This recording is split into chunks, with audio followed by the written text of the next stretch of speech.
Pembacaan firman Tuhan diambil dari kitab Matius 5 ayat 13 sampai 20. Matius 5 ayat 13 sampai 20.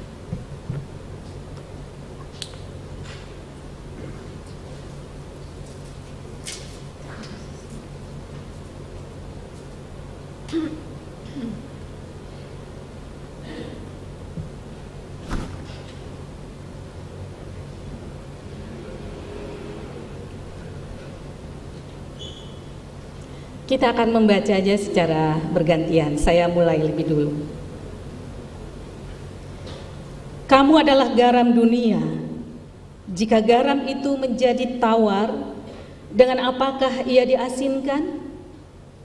Tidak ada lagi gunanya selain dibuang dan diinjak orang.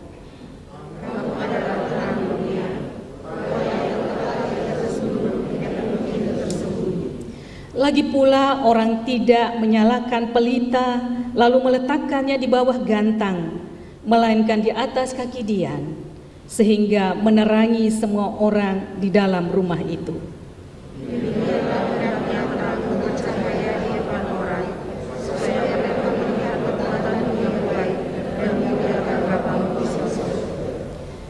Janganlah kamu menyangka bahwa aku datang untuk meniadakan hukum Taurat atau kitab para nabi.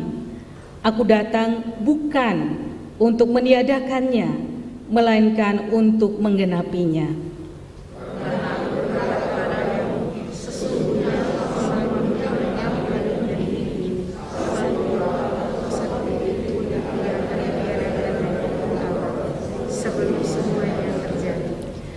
Karena itu, siapa yang meniadakan salah satu perintah hukum Taurat, sekalipun yang paling kecil, dan mengajarkannya demikian kepada orang lain, ia akan menduduki tempat yang paling rendah di dalam kerajaan surga. Tetapi siapa yang melakukannya dan mengajarkan segala perintah-perintah hukum Taurat, ia akan menduduki tempat yang tinggi di dalam kerajaan surga.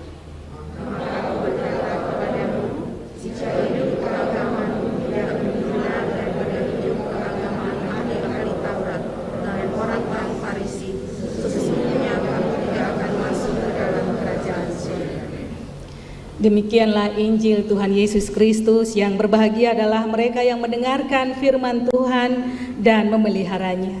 Haleluya.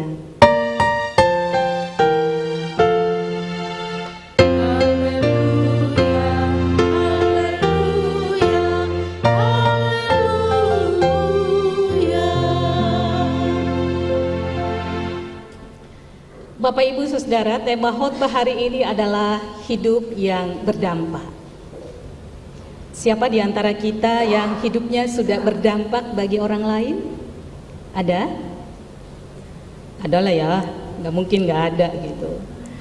Tapi berdampak di sini bisa berdampak positif, bisa juga berdampak negatif. Kalau kita lempari rumah orang atau mukul orang, nah itu berdampak juga. Tapi dampaknya penderitaan. Tidak hanya bagi korban, tapi juga bagi pelaku. Artinya masuk penjara, menderita gitu ya. Nah, tetapi yang ditanyakan di sini, yang diharapkan di sini adalah berdampak yang positif. Apa saja yang kita lakukan yang bersifat positif? Ada contohnya Bapak Ibu? Berdampak yang positif? Ada satu aja. Bapak pada diam semua tuh. Satu aja, dampak positif bagi orang-orang di sekitar kita apa contohnya? Bu Deborah suka menyanyi. Ya. Ya, menyanyi ya.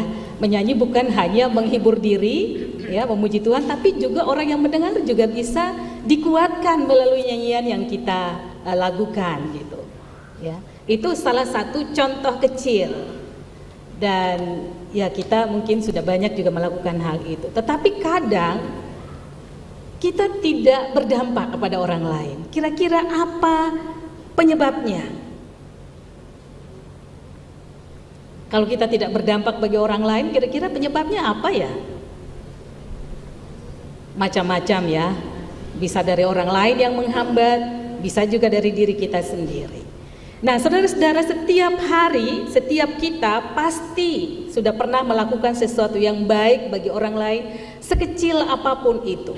Berdoa bagi orang lain, membesuk orang yang sakit, ya, atau berbagi dengan orang lain, hadir ketika orang itu membutuhkan pertolongan atau berduka cita, hadir saja ya, tidak harus bicara, hadir saja itu juga sudah memberikan dampak kepada orang lain. Memberikan kata-kata penguatan kepada orang lain itu juga sesuatu yang berdampak, sesuatu yang kelihatan kecil tapi sebenarnya itu bisa memberikan dampak yang luar biasa bagi orang lain. Jadi ada kesaksian orang yang pernah berduka gitu ya, pendetanya hadir, juga nggak ngomong apa-apa, cuma datang hadir. Tetapi dengan kehadirannya itu keluarga yang berduka merasa sangat dikuatkan. Dan ketika selesai penguburan dan lain sebagainya, dia berterima kasih kepada pendetanya. Walaupun pendetanya nggak ngomong apa-apa, tapi dia mengatakan, terima kasih Pak Pendeta karena sudah hadir bersama dengan kami. Jadi hadir saja itu sudah punya dampak yang luar biasa bagi orang-orang di sekitar kita. Jadi saya yakin kita semua pernah melakukan sesuatu yang baik, pernah berdampak bagi kehidupan orang lain. Jadi saya kurang setuju kalau kita berdoa ya, yang kita ucapkan selalu kesalahan dan dosa-dosa kita. Seolah-olah kita tidak pernah punya kesempatan untuk berbuat baik bagi orang lain. Kenapa kita tidak bersyukur kepada Tuhan? Tuhan memberikan kesempatan, kemampuan bagi kita untuk berbuat baik, dan itu bukan kesombongan. Ya.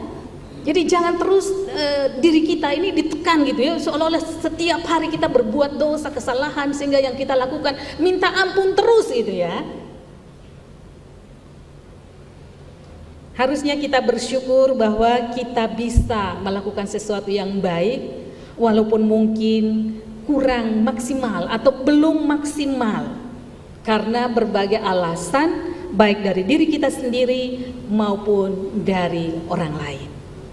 Misalnya kita mau berbuat baik atau mau berdampak bagi orang lain, tetapi dihambat atau dicurigai oleh orang lain dan dikatakan, pasti ini ada udang di balik batu. Jadi kalau kita berbuat baik selalu dicurigai orang lain. Memang tidak semua sih ya, tapi ada yang mencurigai. Pura-pura baik pasti ada maunya, gitu ya. Atau dicurigai sebagai upaya untuk pamer diri. Ya, kalau kita berbuat baik, apalagi kalau kita menunjukkan bahwa kita berbuat baik kepada orang lain, itu dicurigai. Bahkan dikatakan kamu itu cuma mau pamer aja, gitu ya. Jadi ada ilustrasi, bukan ilustrasi, kenyataan gitu ya, cerita dari seorang teman yang dia itu warga jemaatnya yang melakukan kebaikan, berbagi makanan, lalu difoto dan diposting di medsos. Banyak tanggapan gitu, tapi ada yang mengkritik, ngapain sih perbuatan baikmu harus dipamer-pamerkan di medsos, kan malu. Apalagi firman Tuhan mengatakan apa yang diberikan oleh tangan kanan tidak boleh diketahui oleh tangan kiri. Jadi kebaikan kita tidak perlu diomongkan, dipamer-pamerkan di media sosial apalagi gitu ya. Dan orang ini merasa malu sekali dan dia berhenti untuk memposting dan juga berhenti untuk berbagi makanan. Dampaknya adalah orang yang kekurangan, orang yang kelaparan, tidak lagi ada yang membantu. Dan mereka tetap di dalam kelaparannya. Jadi kecurigaan itu bisa saja menghambat orang lain untuk berbuat baik. Padahal bisa saja dia memposting itu dalam rangka menggugah orang lain untuk melakukan hal yang sama.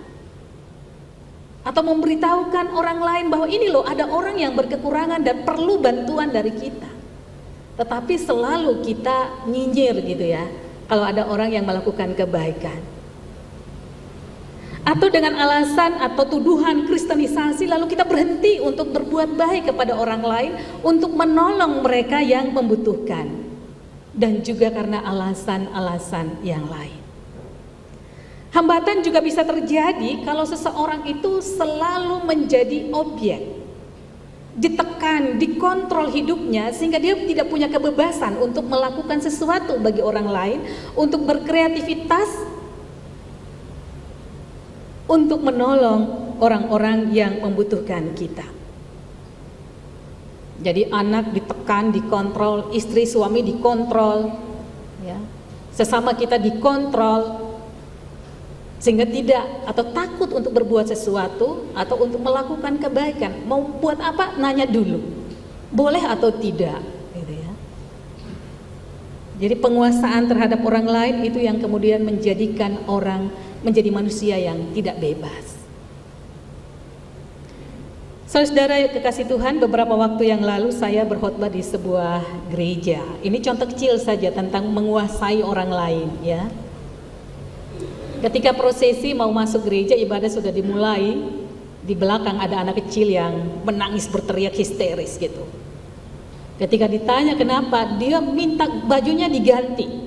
Ya, dia nggak mau pakai baju itu, minta pulang harus diganti. Nah kan nggak bisa, ibadah sudah mulai dan rumah mereka jauh gitu. Jadi dia menangis terus nggak mau. Karena apa? Karena ada teman sekolah minggu itu yang ngomong tentang bajunya dan dia tidak terima, dia menangis, dia marah gitu. Sebenarnya dia sudah dari rumah tidak setuju dengan baju itu. Dia mau pakai baju yang dia sukai. Tapi orang tuanya mengatakan harus pakai baju ini. Jadi orang tua berpikir baju yang baik bagi dia baik juga bagi anak gitu. Jadi memaksa anak untuk memakai baju yang mereka inginkan. Jadi bukan menurut keinginan anak, tapi menurut keinginan orang tua. Lalu seorang majelis laki-laki mengatakan, kalau anakku sudah habis kupukuli itu, ya, anak tidak boleh mengontrol orang tua. Anak harus patuh pada orang tua. Orang tua lah yang harus mengatur anaknya, bukan anak yang terbalik mengatur orang tua gitu. Kadang kita juga seperti itu ya, sebagai orang tua. Saya juga sendiri seperti itu kadang. Nah tapi seorang ibu menyaut atau mengatakan begini, loh tapi itu kan hak dia, yang punya tubuh itu kan dia gitu. Dan sebagai orang tua kita tidak boleh begitu. Harusnya orang tua itu membujuk anak ketika dia marah, bukannya dimarahi gitu. Nah orang tua seringkali merasa punya hak untuk mengatur anaknya dan tidak boleh dibantah, dan merasa apa yang baik bagi dia baik juga bagi anak. Akibatnya seperti itu. Nah kalau tubuh sendiri saja kita tidak punya hak untuk mengaturnya, apalagi kehidupan kita selanjutnya. Semua ada di dalam kontrol orang lain. Untuk hidup saya sendiri saja saya tidak bisa atur, apalagi saya mau berbuat baik kepada orang lain, memperhatikan orang lain. Ini seringkali sesuatu yang kecil, yang remeh, tetapi seringkali kita abaikan. Hanya orang yang memiliki kebebasanlah yang akan menjadi manusia yang seutuhnya. Hambatan juga bisa datang dari diri kita sendiri. Misalnya karena kita terlalu fokus pada diri kita sendiri, pada pekerjaan kita, sibuk cari uang, lalu kita lupa untuk memperhatikan orang lain, bahkan juga lupa untuk berbagi dengan orang lain. Semuanya hanya untuk diri kita sendiri. Atau juga karena salah paham bahwa berdampak bagi orang lain harus sesuatu yang besar, yang luar biasa, sehingga kita mengabaikan hal-hal yang kecil. Dan kita merasa rendah diri karena tidak bisa melakukan hal-hal yang besar. Lalu kemudian kita berdiam diri atau tidak berbuat apa-apa. Bapak Ibu Saudara, bacaan kita berbicara tentang garam dan terang. Ini sudah puluhan kali kita mendengarkan khotbah ini. Bahkan kita sudah hafal teks ini ya. Garam dan terang. Ilustrasi garam dan terang digunakan karena dampaknya atau kegunaannya bagi manusia dan bagaimana kita juga berdampak atau berguna bagi sesama kita. Tuhan mengatakan kamu adalah garam dan terang dunia. Garam fungsinya untuk apa Bapak Ibu? Sudah hafal ini pasti ya. Mengasinkan makanan atau membuat makanan itu jadi sedap. Kalau nggak pakai garam ya rasanya hambar gitu. Apalagi selain menyedapkan makanan, mengawetkan makanan, ikan asin, daging sei gitu ya, dendeng daging, apalagi selain mengawetkan makanan, bisa juga untuk menyembuhkan luka. Ya, luka itu untuk antiseptik atau apa gitu ya. Jadi kalau dikasih air garam, dia bisa sembuh dari itu. Bisa juga kalau kita capek, taruh garam di air hangat gitu ya, lalu rendam kaki atau kita rendam badan kita, wah rasanya enak, tidur itu enak gitu ya kalau pakai garam. Bisa juga untuk obat gondok, garam yudium ya, dan banyak lagi kegunaan dari garam. Karena itu garam dipakai bagaimana kita berguna bagi sesama kita. Jadi sebagai pengikut Tuhan, kita diminta untuk bisa berguna bagi dunia ini.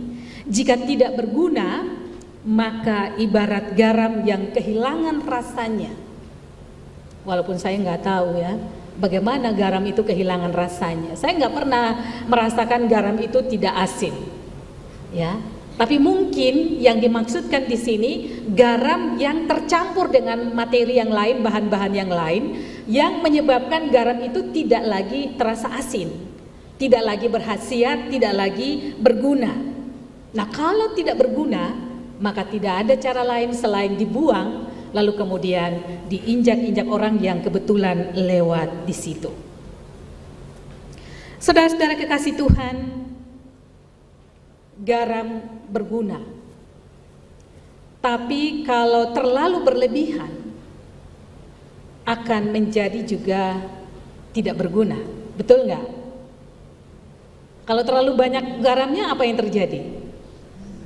Tensi naik, ya, yang punya tekanan darah tinggi itu bisa bahaya itu kalau terlalu asin, ya. Jadi tidak selamanya juga garam itu berguna, secukupnya lah. Tapi kalau berlebihan dia menjadi fatal. Jadi harus disesuaikan dengan takarannya. Garam juga menjadi tidak berguna kalau salah digunakan. Jadi misalnya kita taruh di besi gitu ya, maka besi itu akan menjadi berkarat. Garam tidak berguna di situ, malah menjadi merusak gitu ya. Jadi garam tidak selamanya positif, tapi juga punya dampak negatif. Tergantung bagaimana kita memfungsikannya untuk merusak ataukah untuk membangun. Hidup kita bisa berdampak buruk dan juga bisa berdampak baik. Tergantung bagaimana kita menggunakan hidup kita. Pilihan ada di tangan kita. Tuhan Yesus mengatakan atau mengingatkan murid-muridnya supaya jangan menjadi murid yang tidak berguna, yang banyak dipengaruhi oleh hal-hal duniawi, hal-hal di luar dirinya sehingga tidak bermanfaat bagi orang lain. Saudara-saudara kekasih Tuhan, selain garam, terang juga akan berguna kalau tidak ada yang menghalangi sinarnya memancar di sekitar kita. Ibarat terang matahari yang tidak bisa kita rasakan kalau ada awan yang menutupinya. Awan di sini bisa saja dosa dan kejahatan-kejahatan yang kita lakukan. Sehingga terang itu tidak bersinar di sekitar kita. Terang akan berguna kalau tidak ada yang memadamkan apinya, ya, sehingga menjadi gelap. Tapi terang juga akan menjadi tidak berguna kalau terlalu terang, karena akan menyilaukan mata sehingga kita tidak bisa melihat apa-apa. Misalnya kalau mobil itu terlalu terang, ya, pakai lampu sorot jauh, maka orang tidak akan bisa melihat yang di depan. Begitupun kalau kita di panggung pakai lampu sorot, kita bisa melihat orang yang di depan, tapi kita yang di depan gak lihat apa-apa di depan karena terlalu tajam sinarnya, ya. Nah, jadi terang itu harus secukupnya, tidak boleh berlebihan. Sama seperti garam, secukupnya dan tidak berlebihan. Saudara-saudara, agar garam dan terang bisa berfungsi, maka garam harus masuk dan larut di dalam makanan. Supaya kita bisa berfungsi, berguna bagi orang lain, kita harus membaur di dalam kehidupan ini. Kita harus masuk ke dalam dunia ini. Terang harus diletakkan di tengah-tengah kegelapan, bukan ditempatkan di tempat yang terang. Ya, kalau kita di luar sana kita nyalakan senter gitu ya, atau nyalakan lilin, nggak akan ada gunanya karena sudah terang. Nggak begitu berfungsi gitu ya, kecuali mau nyalakan sesuatu, mau bakar sesuatu, ya lain persoalannya. Tapi kalau fungsinya untuk menerangi, tidak akan berfungsi gitu. Terang itu justru berfungsi dan kelihatan manfaatnya kalau ditempatkan di tempat yang gelap. Hidup kita berfungsi, berguna kalau kita membaur dengan orang-orang yang berdosa, orang-orang yang melakukan kejahatan, orang-orang yang penuh dengan kesalahan di dalam hidupnya.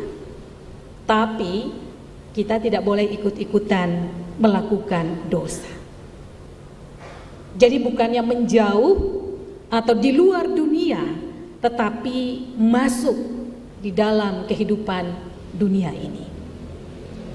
Tidak hanya itu, terang juga harus diletakkan di tempat yang tinggi supaya bisa menerangi sekelilingnya, bukan di bawah gantang, bukan ditutupi, karena pasti hanya akan menerangi sekitar di dalam itu saja gitu. Bahkan bisa lama-lama menjadi padam karena kekurangan oksigen. Ya. Jadi harus diletakkan di tempat yang tinggi supaya bisa menyinari sekitarnya dan bisa dilihat oleh orang-orang di sekitarnya. Hidup para murid termasuk kita perlu disaksikan kepada orang lain supaya banyak orang yang melihatnya lalu kemudian percaya kepada Tuhan. Orang akan bertanya, kenapa ya orang itu baik sekali? Agamanya apa ya? Gitu kan? Orang bertanya seperti itu. Dan mereka akan mengikuti Tuhan yang kita sembah. Menunjukkan kebaikan bagi orang lain bukan dalam rangka pamer, tetapi untuk melayani Tuhan, untuk menunjukkan sang terang agung itu melalui kehidupan kita kepada orang lain. Menjadi garam dan terang tidak bisa dari luar dunia atau berjarak dengan mereka yang hendak kita garami dan terangi, tetapi harus masuk dan membaur dengan kehidupan mereka. Karena kapan dan dimanapun tidak pernah kegelapan mengusir terang, tetapi sebaliknya di mana-mana terang itu mengusir kegelapan. Saudara-saudara, ada 3 tugas eksistensial dari terang. Yang pertama, terang adalah penunjuk jalan supaya orang tidak tersesat di dalam kehidupannya.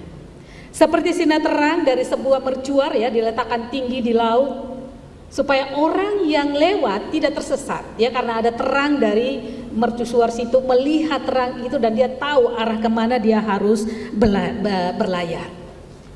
Demikian pula dengan terang kebenaran akan menghindarkan kita dari kesesatan. Yang kedua adalah terang adalah peringatan. Misalnya kalau kita jalan ya, naik kendaraan gitu, mobil ya, kita mengedipkan lampu supaya orang yang di depan kita itu tahu bahwa dia salah jalan.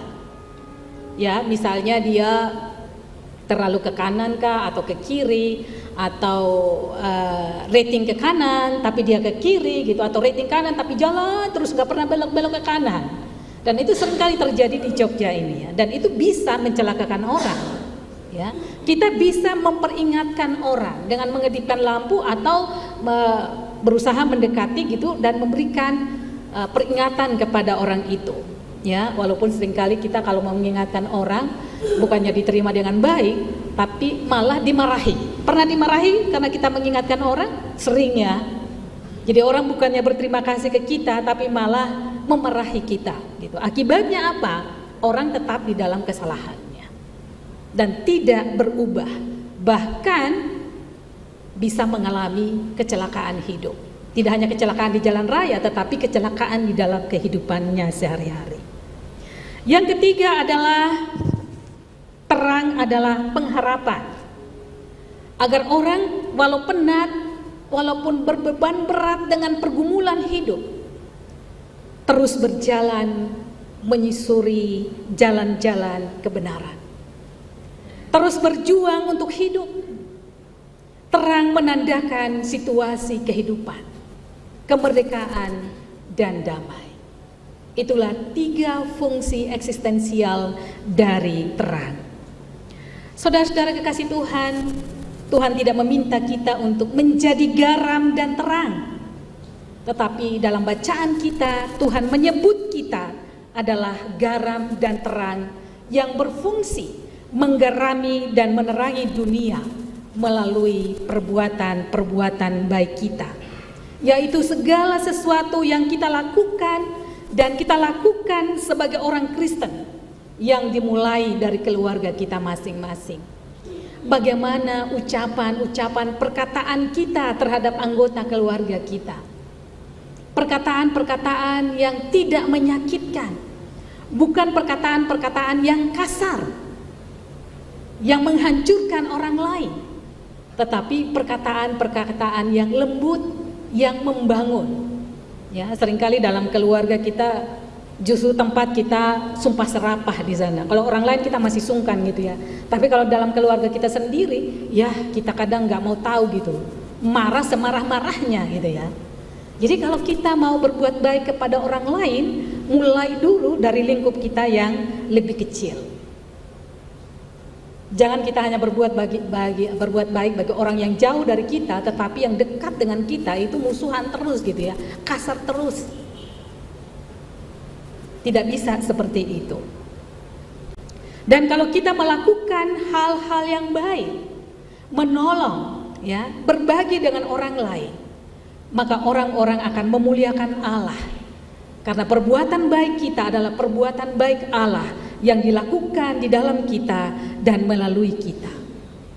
Orang-orang akan memuliakan Sang Terang Agung itu dan bukan kita. Bapa di sorga yang akan mereka puji dan muliakan dan bukan anak-anak. Pertanyaannya adalah bagaimana peran kita sebagai terang selama ini? Sudahkah kita menunjukkan cara-cara hidup yang memperbaharui lingkungan sekitar kita, menerangi kegelapan yang ada, ataukah terang itu sendiri sudah lama tidak kita nyalakan? Bahkan mungkin sudah ada yang menyala itu pun kadang kita padamkan, alias kita tidak berbuat apa-apa lagi, sehingga dunia ini masih terus dengan sisi gelap dan sisi kejahatannya. Saudara-saudara, ada banyak orang Kristen yang berkumpul hanya untuk kelompoknya sendiri, untuk memelihara kesucian dan kesalehan diri sendiri, menarik atau menyembunyikan diri untuk tidak tercemar oleh dunia luar. Kita saja ya, sama-sama orang yang saleh, Tidak usah pedulikan dengan orang lain. Kadang sikap menarik diri ini terlalu berlebihan, ya, karena merasa diri kita paling benar, paling saleh. Orang-orang di luar kita adalah orang-orang yang jahat, yang harusnya dijauhi. Belum lagi kalau orang merasa bahwa surga itu adalah kaplingnya sendiri. Orang lain tidak boleh ikut, hanya untuk dia, hanya untuk kelompoknya saja. Karena itu orang yang berbuat baik pun disingkirkan. Sikap ini yang pada akhirnya membawa orang pada sikap sombong, angkuh, mabuk agama, bahkan tidak peduli pada orang lain. Kendati ada banyak kejahatan atau persoalan sosial di sekitar kita. Kita memang menyebut diri sebagai pengikut Kristus, anak-anak terang, tetapi tidak mengambil langkah-langkah untuk membuat terang itu bersinar, atau untuk meneruskan terang itu kepada orang lain, atau membuat terang itu terus bersinar, tetapi sebaliknya membuat orang menjauhi terang itu, bahkan menjauh dari Tuhan. Ada banyak ibadah yang dilakukan dengan semarak, tetapi kadang tidak memberi dampak positif, karena ibadah tidak berbicara tentang tindakan moral. Kita hanya fokus pada khotbah dan sorga, bagaimana mengantar orang naik ke sorga. Kita lupa bahwa kaki kita masih menjejak bumi. Kita masih hidup di dunia ini, belum di surga, dekat aja belum. Walaupun orang mengatakan kita bisa menciptakan sorga di dalam dunia ini, tapi kalau kita tidak berbuat apa-apa, sorga itu semakin jauh, saudara-saudara. Ya, kalau pengkhotbah itu bicara tentang mengkritik masalah sosial kehidupan kita yang buruk, berbicara tentang masalah moral, ada orang yang nggak suka gitu ya, warga jemaat nggak suka mendengar hal-hal yang seperti itu. Lain kali nggak akan dipanggil pengkhotbah yang begitu, ya. Kita sukanya yang senang-senang aja gitu, apalagi kalau dia penuh lawak, ya, suka bercanda gitu, humor di mimbar, wah laris tuh di mana-mana. Tapi kalau yang mengingatkan tentang kejahatan kita, perbuatan kita, wah kita nggak suka gitu ya. Menyakitkan ketika kita diingatkan akan kesalahan kita. Banyak ibadah lebih sibuk dengan ritualnya, dress code-nya apa. Kita mempersiapkan semua yang menyangkut hal teknis saja. Dan tidak jarang ibadah-ibadah itu dikomersialkan juga, betul tidak? Jadi bisnis kan? Buat macam-macam ibadah supaya banyak orang yang datang dan persembahannya juga meningkat gitu. Tapi apakah itu berdampak bagi kehidupan orang-orang yang hadir dalam ibadah? Apakah merubah kehidupan kita atau tetap saja setiap minggu datang ibadah, tapi ya tetap saja kehidupan kita seperti itu? Saudara-saudara, dunia yang kita jalani sekarang dapat dikatakan tidak gelap sama sekali, tetapi juga belum terang. Jadi ada di antara gelap dan terang, atau samar-samar, setengah gelap dan separuh terang, remang-remang. Nah, ini yang bahaya kalau remang-remang. Tetapi anehnya, tidak sedikit orang yang suka atau senang dengan dunia yang remang-remang. Padahal secara fisik, dunia remang-remang itu tidak baik buat kesehatan mata, betul atau tidak? Kalau kita baca remang-remang, ya lama-lama juga jadi bermasalah dengan mata kita. Sebaliknya juga, cahaya yang kelewat terang juga tidak baik, karena bisa menyilaukan bahkan membutakan mata yang menyebabkan terjadi berbagai kecelakaan. Oleh karena itu, Yesus hanya menyebut terang dalam pengertian biasa atau positif. Saudara-saudara, terang yang ada pada diri kita bisa padam kalau tidak dijaga, sehingga dunia ini menjadi gelap. Karena itu kita harus memberi kesempatan kepada terang Kristus yang ada di dalam diri kita untuk memancar keluar ke orang-orang di sekitar kita, supaya banyak orang yang diterangi hidupnya. Kita harus berani menunjukkan kekristenan kita, bukan untuk show, namun agar kelihatan kepada semua orang. Melarikan diri ke dalam persembunyian berarti mengingkari panggilan Tuhan. Umat manusia yang berusaha menyembunyikan diri adalah umat yang sudah berhenti mengikuti Yesus. Tidak ada terang diri di dalam dirinya, dan itu berarti tidak ada Yesus di dalam dirinya. Saudara-saudara, janganlah menghalangi bersinarnya terang, baik oleh karena dosa, kemalasan, ataupun karena ketakutan-ketakutan kita. Dunia saat ini gelap dengan berbagai bentuk kejahatan dan dosa yang dilakukan. Karena itu dunia memerlukan terang. Sekalipun kita lemah dan minoritas di dalam negara ini sebagai orang Kristen, namun kita bisa menjadi terang bagi lingkungan kita. Terang yang kecil, tetapi mempunyai peranan yang penting dan besar. Saudara-saudara kasih Tuhan, bagaimana supaya kita bisa menjadi garam dan terang di dalam dunia ini? Ada sebuah ilustrasi yang mungkin bisa menginspirasi kita atau menggugah kita untuk menjadi garam dan terang, melakukan kebaikan di dalam lingkungan kita. Ini tentang kisah seorang maling kecil, pencuri kecil. Mungkin ada yang sudah pernah mendengar. Ini sebenarnya bukan cuma ilustrasi ya, tetapi betul terjadi. Jadi ini terjadi di Amerika. Ada seorang anak kecil yang berusia 15 tahun mencuri roti dari sebuah toko roti, roti dan keju gitu. Dan supaya dia bisa meloloskan diri, dia memecahkan rak di dalam toko itu. Lalu anak ini dibawa ke pengadilan dan dihakimi di sana. Ya, jadi hakimnya bertanya, apa betul kamu mencuri sesuatu dari toko itu? Kamu mencuri roti? Dan anak ini mengatakan, ya betul, saya mencuri roti. Kenapa kamu mencuri? Ya karena saya perlu, saya butuh roti. Ya tapi kenapa kamu tidak membelinya daripada mencurinya? Kan kamu bisa meminta dari orang tuamu. Dan dia mengatakan, saya hanya mempunyai seorang ibu yang tidak punya pekerjaan. Ya tapi kan kamu bisa melakukan pekerjaan. Ya saya sudah bekerja. Saya bekerja di bagian cuci mobil, tetapi karena ibu saya sakit, saya cuti karena harus merawat ibu saya. Tetapi karena saya tidak punya pekerjaan dan tidak punya uang, lalu kemudian saya terpaksa mencuri untuk ibu saya yang sedang sakit. Dan hakim itu mengatakan, iya, tapi mencuri, apalagi mencuri roti adalah kejahatan yang sangat memalukan. Dan ini yang terjadi pada anak itu.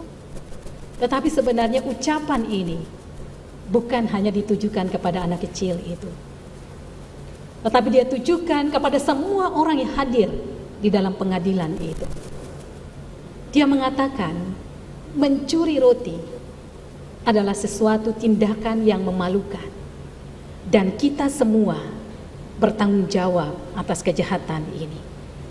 Dan dia meminta semua orang yang hadir di dalam pengadilan itu untuk memberi denda $10. Dan tidak ada satu orang pun yang boleh keluar sebelum membayar $10. Dan dia mengatakan, saya sendiri juga membayar denda $10. Dan kemudian dia menulis di secari kertas dan dia menyerahkan kepada pemilik toko. Dia mengatakan, Anda harus membayar denda $10.000, ya, $10.000, karena Anda sudah menyerahkan seorang anak yang kelaparan kepada pengadilan. Saudara-saudara kasih Tuhan, hakim itu kemudian berkata, jika satu orang tertangkap mencuri roti, semua anggota komunitas, masyarakat dan negara seharusnya merasa malu. Setelah dia berkata begitu, dia keluar dengan menahan air mata. Dan semua orang yang hadir di situ juga meneteskan air mata. Karena seandainya mereka punya perhatian, berbagi kepada orang lain, mungkin tidak akan ada orang yang kelaparan. Jadi kejahatan orang lain juga adalah kejahatan kita semua, tanggung jawab kita semua. Dan ada satu lagi hal, contoh yang mirip dengan ini ya. Ini terjadi di Indonesia. Seorang pendeta membagikan cerita ini ke saya. Jadi ada sepasang remaja yang melakukan hubungan seksual di luar nikah. Lalu istri perempuannya hamil di luar nikah. Sebagaimana kebiasaan kita kan menjatuhkan siasat gerejawi kan kepada pasangan yang melakukan kesalahan zina itu. Dan ketika mereka maju untuk mengaku dosa di depan jemaat, pendetanya meminta semua anggota jemaat juga berdiri dan bersama-sama mengaku dosa.